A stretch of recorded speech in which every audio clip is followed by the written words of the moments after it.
Hello friends, இந்த வீடியோவில் நம்ம ஏன் ஜாவா ப்ரோக்ராமிங் லாங்குவேஜ் லேர்ன் பண்ணிக்கணும் அப்படிங்கிறத பற்றி தான் நம்ம பார்க்க போகிறோம்.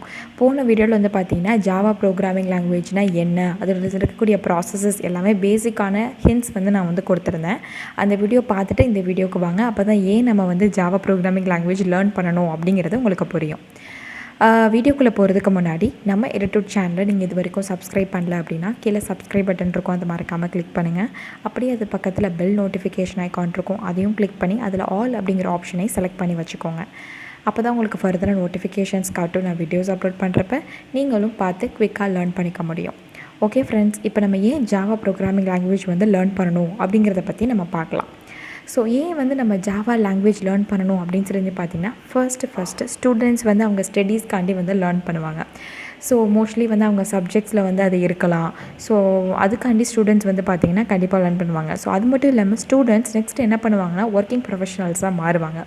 இல்லைனா ஆல்ரெடி ஒர்க்கிங் ப்ரொஃபஷனல்ஸ் இருப்பாங்க இல்லையா. ஸோ இவங்கெல்லாம் பார்த்திங்கன்னா ஒரு சாஃப்ட்வேர் ஃபீல்டில் ஒர்க் பண்ணுறாங்க அப்படின்னா ஒரு குட் சாஃப்ட்வேர் இன்ஜினியராக ஆகிறதுக்கு, கிரேட் சாஃப்ட்வேர் இன்ஜினியராக ஆகிறதுக்கு பார்த்திங்கன்னா இந்த ஜாவா கான்செப்ட் அப்படிங்கிறது தேவைப்படும். ஸோ சாஃப்ட்வேர் டெவலப்மெண்ட் டொமைனில் இப்போ மோஸ்ட்லி நிறையா ரெக்ரூட்மெண்ட்லாம் நடந்துகிட்ருக்கு. ஸோ சாஃப்ட்வேர் டொமைன்ஸில் தான் பார்த்திங்கன்னா நிறைய பேர் ப்ளேஸ் ஆகுறாங்க. ஸோ அந்த மாதிரி பார்க்குறப்ப நம்ம ஸ்டூடெண்ட்ஸாக இருக்கட்டும், இல்லை ஒர்க்கிங் ப்ரொஃபஷனல்ஸாக இருக்கட்டும், எல்லாருமே பார்த்திங்கன்னா டெவலப்பிங் சைடில் நல்ல ஸ்ட்ராங் ஃபவுண்டேஷன் இருக்கணும். ஸோ அந்த மாதிரி பார்க்குறப்ப பார்த்திங்கன்னா ப்ரோக்ராமிங் லாங்குவேஜ் எது நம்ம எடுத்துக்கிட்டாலுமே ஒவ்வொரு ப்ராஜெக்ட்டும் ஒவ்வொரு மாதிரி இருக்கும். ஸோ அதில் பார்த்திங்கன்னா ஜாவா ப்ரோக்ராமிங் லாங்குவேஜும் பார்த்திங்கன்னா கண்டிப்பாக ஒரு ஒர்க்கிங் ப்ரொஃபஷனலுக்கோ இல்லை ஸ்டூடெண்ட்டுக்கோ கண்டிப்பாக தெரிஞ்சிருக்கணும்.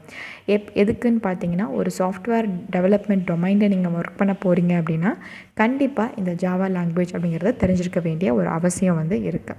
ஸோ அதனால் நம்ம அதை பற்றி தான் நம்ம இந்த வீடியோ ப்ளேலிஸ்ட்டில் நம்ம பார்க்க போகிறோம். ஃபஸ்ட்டு ஓகே, இப்போ நம்ம ஜாவா ஏன் நம்ம படிக்கணும் அப்படிங்கிறது உங்களுக்கு தெரிஞ்சிச்சு இல்லையா. ஏன்னா நம்ம அதை பற்றி தான் மோஸ்ட்லி ஒர்க் பண்ண போகிறோம் அப்படிங்கிறது தெரியுது. அதில் இருக்கக்கூடிய சில அட்வான்டேஜஸ் என்ன அப்படிங்கிறதையும் நம்ம தெரிஞ்சுக்கிட்டோன்னா ஜாவாவோட முக்கியத்துவம் நமக்கு புரியும் இல்லையா. ஸோ அதை பற்றி நம்ம பார்க்கலாம். ஃபஸ்ட்டு பாயிண்ட் என்னன்னு சொல்லி பார்த்திங்கன்னா ஆப்ஜெக்ட் ஓரியன்டாக இருக்குது. அதாவது என்ன அப்படின்னா இப்போ நம்ம சிலலாம் பார்த்திங்கன்னா ஆப்ஜெக்ட்ஸ் கான்செப்ட்ஸ்லாம் நம்ம கொண்டு வரல. C++ல் தான் நம்ம என்ன பண்ணோம் அப்படின்னா ஆப்ஜெக்ட் ஓரியன்ட் கான்செப்ட்ஸ் கொண்டு வந்தோம். ஸோ அதனால தான் பார்த்திங்கன்னா C++ இன்னும் கொஞ்சம் அட்வான்ஸ்டாக இருக்குது சியை விட அப்படின்னு நம்ம சொல்லலாம் இல்லையா. ஸோ அந்த மாதிரி தான் பார்த்திங்கன்னா இங்கே ஜாவாவும் பார்த்திங்கன்னா எல்லாமே போன வீடியோவில் சொல்லியிருந்தேன். ஸோ ஜாவாவில் எல்லாத்துலேயுமே கிளாஸஸ் அண்ட் ஆப்ஜெக்ட்ஸ் தான் இருக்க போகுது அப்படின்னு. ஸோ அந்த மாதிரி பார்க்குறப்ப ஜாவாவில் எல்லாமே பார்த்திங்கன்னா ஆப்ஜெக்ட் தான். ஸோ நீங்கள் அந்த மாதிரி ஆப்ஜெக்ட் கான்செப்ட் யூஸ் பண்ணுறப்ப பார்த்திங்க அப்படின்னா நீங்கள் இன்ஹெரிட்டன்ஸ், பாலிமார்ஃபிசம் அந்த மாதிரி சில கான்செப்ட்ஸ்லாம் இருக்குது. நான் சொல்லுவேன் ஃப்யூச்சரில் நான் வீடியோஸ் உங்களுக்கு நான் போடுவேன். ஸோ அந்த மாதிரி பார்த்திங்கன்னா எல்லாமே ஜாவாவில் ஆப்ஜெக்ட்ஸாக இருக்கிறதுனால நம்ம ஈஸியாக பார்த்திங்கன்னா எக்ஸ்டெண்ட் பண்ணிக்க முடியும். சப்போஸ் நமக்கு ஆல்ரெடி ஒரு இது கிளாஸ் இருக்குது, அதுலேருந்து நான் இன்னொரு கிளாஸை ஈஸியாக நான் என்ன பண்ணிக்கலாம்னா எக்ஸ்டெண்ட் பண்ணிக்கலாம். ஸோ இந்த மாதிரி நிறையா பெனிஃபிட்டான அட்வான்டேஜஸ் பார்த்திங்கன்னா இருக்குது ஜாவாவில். ஸோ ஜாவா அப்படிங்கிறது full and full object orient அந்த கான்செப்ட் ரிலேட்டடாகவே இருக்கிறதுனால இது ரொம்ப பார்த்திங்கன்னா நமக்கு பெனிஃபிட் அப்படின்னு நம்ம சொல்லலாம். செகண்ட் பாயிண்ட் பார்த்திங்கன்னா பிளாட்ஃபார்ம் இண்டிபெண்ட். நான் போன வீடியோவிலே சொல்லியிருந்தேன். ஸோ ஜாவா அப்படிங்கிறது என்ன அப்படிங்கிறத பற்றி சொல்கிறப்ப ஸோ மற்ற ப்ரோக்ராமிங் லாங்குவேஜில் பார்த்திங்கன்னா சியாக இருக்கட்டும், இல்லை C++ஆக இருக்கட்டும், அதெல்லாம் நீங்கள் கம்பைல் பண்ணுறீங்க, ரன் பண்ணுறீங்க அப்படின்னா உங்களால் என்ன பண்ண முடியும்னா நீங்கள் எந்த மிஷினில் கம்பைல் பண்ணி ரன் பண்ணுறீங்களோ அந்த பிளாட்ஃபார்மில் மட்டும்தான் உங்களால் ரன் பண்ண முடியும். சப்போஸ் விண்டோஸ் மிஷினில் நீங்கள் ரன் பண்ணுறீங்கன்னா அது விண்டோஸில் மட்டும்தான் அந்த கோடு அப்ளிகபிள். லினக்ஸில் கொண்டு போய் அந்த கோடை நீங்கள் ரன் பண்ணுறப்போ உங்களுக்கு ஒர்க் ஆகாது. இங்கே ஜாவா பார்த்திங்கன்னா நீங்கள் ஃபஸ்ட்டு நம்ம என்ன பண்ணுறோன்னா கம்பைல் பண்ணி இந்த இடத்துல ஒரு பைட் கோடை நம்ம ஜென்ரேட் பண்ணி வச்சிடுறோம். ஸோ பைட் கோடை ஜென்ரேட் பண்ணி வைக்கிறப்ப பார்த்திங்கன்னா அது பிளாட்ஃபார்ம் இண்டிபெண்ட் கோடாக மாறிடுது. ஸோ நீங்கள் அந்த பைட் கோடை எடுத்துகிட்டு போய் எந்த மிஷினில் எந்த பிளாட்ஃபார்மில் பார்த்திங்கன்னா ஜாவா வர்ச்சுவல் மிஷின் இன்ஸ்டால் ஆகிருக்கும் அங்கே கொண்டு போய் நீங்கள் டேரெக்டாக அந்த கோடை ரன் பண்ணிங்கன்னா போதும்.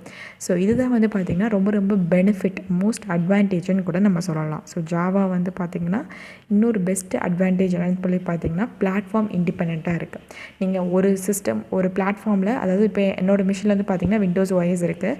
நான் இங்கே ஜாவா ப்ரோக்ராம் எழுதி நான் இங்கேயே பார்த்திங்கன்னா ரன் பண்ணிக்கலாம். அந்த கோடை எடுத்துகிட்டு போய் நான் என்ன பண்ணிக்கலாம்னா இன்னொரு மிஷின் லினக்ஸ் OS இருக்குது அந்த லேப்டாப்பில். ஸோ அதில் கொண்டு போய் நான் என்ன பண்ணிக்கலாம் அப்படின்னா ரன் பண்ணி பார்த்துக்கலாம். அது மட்டும் இல்லாமல் இன்னொரு லேப்டாப்பில் பார்த்திங்கன்னா எனக்கு மேக் OS இருக்குது, அங்கேயும் கொண்டு போய் நான் என்ன பண்ணிக்கலாம்னா ஜாவா லாங்குவேஜை ரன் பண்ணி பார்த்துக்கலாம். ஆனால் இதே C++ஆக இருந்துச்சுன்னா இந்த மாதிரி என்னால் ஆப்ரேஷன் பெர்ஃபார்ம் பண்ண முடியாது. இதுதான் வந்து பார்த்திங்கன்னா ஒரு கிரேட் அட்வான்டேஜ் அப்படின்னு நம்ம சொல்லலாம் ஜாவாக்கு. பிளாட்ஃபார்ம் இண்டிபெண்ட் அப்படிங்கிற கேரக்டரிஸ்டிக்ஸ் இருக்குது. நெக்ஸ்ட் வந்து பார்த்திங்கன்னா ஜாவா இஸ் ரொம்ப ரொம்ப சிம்பிளுங்க. ஈஸியாக நீங்கள் வந்து லேர்ன் பண்ணிடலாம். ரொம்ப காம்ப்ளிகேட்டட் அப்படின்னே கிடையாது. ரொம்ப சிம்பிளாக உங்களால் லேர்ன் பண்ண முடியும். உங்களுக்கு பேசிக் ஃபவுண்டேஷன் தெரிஞ்சால் போதும், நீங்கள் ஈஸியாக ஜாவா வந்து லேர்ன் பண்ணிக்கலாம். நெக்ஸ்ட் வந்து பார்த்திங்கன்னா ரொம்ப செக்யூரானது ஜாவா. ஏன் அப்படின்னு பார்த்தீங்கன்னா சில இதில் வந்து பார்த்திங்கன்னா இதில் வந்து செக்யூர் ஃபீச்சர் வந்து பார்த்திங்கன்னா அதிகமாக இருக்குதுன்னு நம்ம சொல்லலாம்.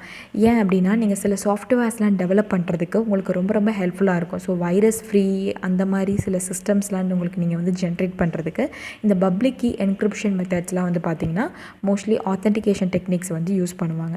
ஸோ இதெல்லாம் வந்து பார்த்தீங்கன்னா ஜஸ்ட் ஒரு அப்ளிகேஷன் மாதிரி இந்த இடத்துல இருக்குது. ஸோ இதனால் வந்து பார்த்திங்கன்னா ஜாவா வந்து ரொம்ப செக்யூராக இருக்குது அப்படிங்கிறத நீங்கள் வந்து ஃபீல் பண்ணலாம். ஓகே, நெக்ஸ்ட் வேறு என்ன பாயிண்ட் அப்படின்னு பார்த்தீங்க அப்படின்னா ஆர்கிடெக்சர் நியூட்ரலாக இருக்குது. அதாவது நான் போன பாயிண்டில் பிளாட்ஃபார்ம் இண்டிபெண்ட் பாயிண்டில் சொன்னேன் இல்லையா, ஸோ அதோட கிட்டத்தட்ட தான். நீங்கள் ஜாவா கம்பைலர் யூஸ் பண்ணுறப்ப வந்து பார்த்தீங்கன்னா உங்களுக்கு அந்த இடத்துல என்ன பண்ணுது, .java ஃபைல் வந்து பார்த்தீங்கன்னா கிளாஸ் ஃபைலில் நான் கன்வெர்ட் ஆகுதுன்னு சொன்னேன். ஸோ அந்த இடத்துல பைட் கோட் நமக்கு ஜென்ரேட் ஆகுது இல்லையா, ஸோ அந்த கோடில் நீங்கள் எந்த மிஷினில் கொண்டு வேணாலும் போய் ரன் பண்ணிக்கலாம்னு நான் சொன்னேன். அதுதான் என்ன சொல்கிறாங்க அப்படின்னா அந்த இடத்துல ஒரு ஆர்கிடெக்சர் வந்து எப்படி இருக்குது அப்படின்னா வந்து நியூட்ரலாக இருக்குதுன்னு சொல்ல வராங்க. அதாவது அதை எடுத்துகிட்டு போய் நீங்கள் எந்த மிஷினில் வேணாலும் ரன் பண்ணிக்கலாம் இல்லையா. ஸோ ஒவ்வொரு பிளாட்ஃபார்முக்கும் ஒவ்வொரு விதமான ஆர்கிடெக்சர் ஃபாலோ பண்ணாமல் காமன் ஆர்கிடெக்சர் இருக்கிறதுனால இது ஆர்கிடெக்சர் நியூட்ரல் அப்படின்னு சொல்லிட்டு சொல்கிறாங்க. ஸோ இதனால் நீங்கள் கம்பைல் பண்ணியிருக்க கோடை வந்து என்ன பண்ணலாம் அப்படின்னா நிறையா ப்ராசஸஸில் நம்ம வந்து ரன் பண்ணிக்கலாம். ஸோ அந்த ப்ராசஸரில் மெயினாக என்ன இருக்கணும், ஜாவா வர்ச்சுவல் மிஷின், அதாவது ரன் டைம் என்விரான்மெண்ட் வந்து பார்த்திங்கன்னா நீங்கள் இன்ஸ்டால் பண்ணியிருக்கணும். அவ்வளோதான், வேறு எதுவுமே கிடையாது. ஸோ இது ஆர்கிடெக்சர் நியூட்ரலாக இருக்குது. அது மட்டும் இல்லாமல் இந்த ஆர்கிடெக்சர் நியூட்ரலாக இருக்கிறதுனால வந்து பார்த்திங்கன்னா ஈஸியாக உங்களால் போர்ட்டபிள் பண்ண முடியுது இல்லையா. அதனால் ஒரு சிஸ்டமில் இருந்து இன்னொரு சிஸ்டம்க்கு ஈஸியாக அந்த கோடை வந்து நான் வந்து ரன் பண்ணி பார்த்துக்கலாம். ஸோ அதனால் இந்த பாயிண்ட்டு வந்து பார்த்திங்கன்னா இதை டிபெண்ட் பண்ணி தான் இருக்குது. So platform independent, architecture neutral, portable, இந்த எல்லா கான்செப்ட்லேயும் வந்து பார்த்திங்கன்னா கிட்டத்தட்ட லிங்க்டாகி தான் இருக்குது. எல்லாமே ஜாவாவோட மோஸ்ட் அட்வான்டேஜ் அப்படின்னு நம்ம சொல்லலாம். நெக்ஸ்ட் வந்து பார்த்திங்கன்னா ரோபஸ்ட். ஸோ இந்த ரோபஸ்ட் அப்படிங்கிற பாயிண்ட் வந்து எதை குறிக்குது அப்படின்னு பார்த்தீங்கன்னா நீங்கள் வந்து ஜாவா இந்த கம்பைலர்ஸ் அதெல்லாம் நீங்கள் வந்து ரன் பண்ணுறப்ப மோஸ்ட்லி ஏதாவது எரர் இருந்துச்சு அப்படின்னா அதுவே வந்து பார்த்திங்கன்னா உங்களுக்கு வந்து காமிச்சிடும் முன்னாடியே. ஸோ இந்த மாதிரி எரர் ப்ரோன் சுச்சுவேஷன்ஸ் அப்படின்னா எங்கெங்கெல்லாம் வந்து பக்ஸ் நீங்கள் மிஸ்டேக்ஸ் வந்து மேக் பண்ணுறீங்களோ அது எல்லாத்தையும் வந்து ரெடியூஸ் பண்ணுறதுக்காண்டி ஜாவாவே வந்து பார்த்திங்கன்னா உங்களுக்கு மோஸ்ட்லி வந்து பார்த்திங்கன்னா ஹெல்ப் பண்ணும். ஸோ கம்பைல் டைம் எரராக இருக்கட்டும், ரன் டைம் எரர்ஸாக இருக்கட்டும், ஸோ என்னென்ன மாதிரிலாம் வரும் அப்படிங்கிறத அது வந்து பார்த்திங்கன்னா உங்களுக்கு சொல்லும். ஸோ ரொம்ப இது வந்து ரொபஸ்ட்டாக இருக்கும் அப்படின்னு நம்ம வந்து சொல்லலாம். ஸோ நீங்கள் கோடு எழுதி கம்பைல் பண்ணுறப்பவே இது கம்பைல் டைம் எரர் செக் பண்ணும், ரன் டைம் எரர்லாம் செக் பண்ணும் அப்படிங்கிறனால அதை ரோபஸ்ட்டு நம்ம சொல்கிறோம்.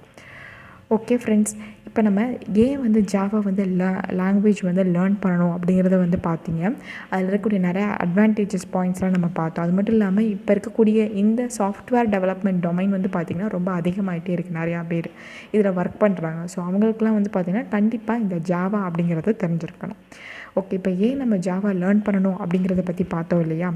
நெக்ஸ்ட் வீடியோவில் வந்து பார்த்திங்கன்னா ஜாவாவோட ஹிஸ்ட்ரி பற்றி நம்ம பார்க்கலாம். கொஞ்சம் கதை சொல்கிற மாதிரி இருக்கும். ஸோ அந்த வீடியோ கொஞ்சம் இன்ட்ரெஸ்டிங்காக இருக்கும். ஒரு ஷார்ட் வீடியோ நான் அதை பற்றி போடுறேன். ஸோ ஹிஸ்ட்ரி ஆஃப் ஜாவாவை நீங்கள் பார்க்குறதுக்கு முன்னாடி நம்ம edutut சேனல் நீங்கள் இது வரைக்கும் சப்ஸ்கிரைப் பண்ணல அப்படின்னா கீழே சப்ஸ்கிரைப் பட்டன் இருக்கும், அதை மறக்காமல் கிளிக் பண்ணுங்கள். அப்படியே பக்கத்தில் பெல் நோட்டிஃபிகேஷன் அக்கௌண்ட் இருக்கும், அதை கிளிக் பண்ணி அதில் ஆல் அப்படிங்கிற ஆப்ஷனை செலக்ட் பண்ணி வச்சுக்கோங்க. ஓகே ஃப்ரெண்ட்ஸ், உங்கள் ஃப்ரெண்ட்ஸ்க்கும் மறக்காமல் ஷேர் பண்ணுங்கள்.